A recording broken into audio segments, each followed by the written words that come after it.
What is up, guys? It's your host, Wisdom for the Wayward Soul, and welcome back to my podcast, Learning Lenormand. Today, we're going to be diving into the Rider card.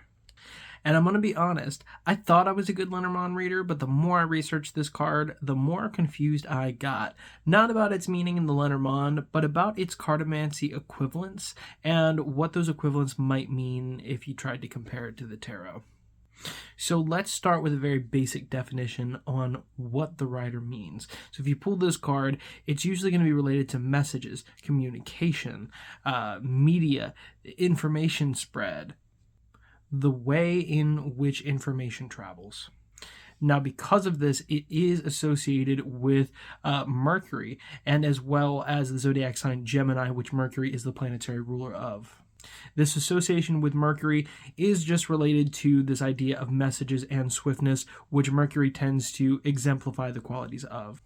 Now, before we get into the craziness that is the cartomancy equivalents, let's talk about how you might see this card presented and how you might read it. So we were talking about polarities in the last video. This card is a neutral polarity. So we know it is a subject or topic matter. It is an energy that is affected, not the energy that produces the effect. So I do want to preface this by saying Lenormand is best read by pulling cards in pairs or generally more than one, since Lenormand is semi-reliant on an omnidirectional reading style, which is just a fancy way of saying the cards around it will influence the message, much like other readings, but more direct in this case. So if you were to pull the Rider by itself, not recommending. No, pull more than one card. But if you were to pull this card by itself, it could be an indication that you're going to have a focus on the theme of messages within your next cycle. Or say you were asking, how am I going to spiritually develop? What are some things to look out for on my path of spiritual development? And you pull the Rider. Maybe that's an indication that you're going to be focused on getting messages from spirit. Maybe that's this idea that you're going to be learning directly from source rather than someone else, right? But let's say we pull our second card, like good Lenormand readers, and we pull the Birds. Maybe that's an indication that you're going to learn from a connection on your spiritual path. You're going to have a mentor. You're going to be a mentee. A lot of spirituality is just being a student. The best teachers are students. So this card really is influenced by these other energies because of that neutral polarity. While it can stand still on its own, you'll get a lot more clarity by pulling another card with it just because of the nature of the card specifically. Now here is where it gets funky, guys, and I did a whole lot of cartomancy research to try to figure this out, and I am in the dark. So if you are a cartomancy expert, if you have any experience in cartomancy, and you also know a little bit about the Lenormand, let me know what you think in the comments below. So I was looking at the Nine of Hearts, which is the cartomancy equivalent of the Rider in the Lenormand, and honestly, I was a little confused. Everything I found in my research regarding the Nine of Hearts was about good fortune, wealth, happiness, worldly advantages. Some people call it the wish card, and it just seems kind of out of left field for me, right? Because the Rider is all about the way information travels. It's about these generalizations, and those seem like very specific messages, specifically messages of abundance. They're messages that I would more expect from something like the Fish card or the Stork, not necessarily a card with a neutral polarity like a Rider.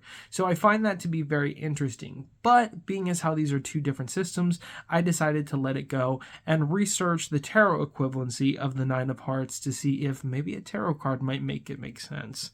And what I found, much like most of the spiritual community, is a whole lot of conflicting experiences. So I'm going to give you a couple that I found, and then I'm going to give you my take on which one I think is the most appropriate for the Rider.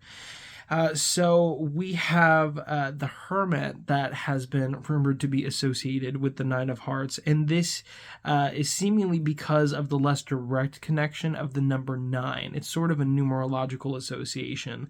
Both the Nine of Hearts and the Hermit are related to the number 9, and therefore in numerology they're both associated with introspection, completion, and fulfillment. The Knight of Pentacles, the Four of Wands, and the Empress also came up as possible correlations with the Nine of Hearts. So it was honestly quite a bit to sift through and quite a bit to research to try to figure out what the heck is going on. Now, I myself have read tarot, and out of these, I think the only one that really fits here in terms of being in line with the meaning of the Lenormand rider is the Hermit. And that is because the Hermit is about gaining knowledge. So there is that idea of attainment there, receiving information. But the Hermit is also about expressing that knowledge to others, right? So putting that information out there. So we have receiving information and then we have extending it. And I think that that's really the closest to the theme of the rider that I feel we're going to get in the tarot. So, you're welcome to form your own opinions. There are several cards that the Nine of Hearts is linked to, but I think that the best tarot equivalent of the Lenormand would probably be the Hermit out of those options. Now, I do also want to circle back to the astrological element here, specifically the zodiac Gemini. I find it to be so appropriate because Gemini kind of has this idea of a double-edged sword, right? And I think that the rider sort of has the same thing going on. It's just the simple spread of information. It's not positive or negative. It can be both. So the rider does kind of bring that double-edged sword vibe, depending on the cards around it or the house that it's in, if you're reading the Grand Tableau. Also, if you just take the Gemini zodiac and you just flip it on its side, it's literally an equal sign. It's so perfect for this card. Ultimately, I think the rider is arguably one of the most important cards in the deck, at least when I read Grand Tableau. The rider is always the first house. Whatever card you get in that house, in my opinion, sets the precedent for the rest of the reading. It is an invaluable card when you're talking about situations regarding communication, messages, how to communicate, and how to effectively receive communications. All in all, the rider is an intricate and integral part of the Lenormand. And it's a fascinating card overall to study. And while these podcasts are brief, I talk fast. So I know there is a lot of information for you to digest here. So I am going to leave you with that for now. If you have any further questions about the rider card, how to read it, other placements you might see it in, let me know and I'll do my best to answer your questions. Again, these videos are meant to be brief guides on these cards, not complex explanations. If you want to learn more in depth, check out my coaching sessions on my website. I have 2 packages. They're both great, and the time is 100% devoted to you. Thank you for joining me on this journey into the rider card, and I look forward to seeing you next week when we talk about the Clover.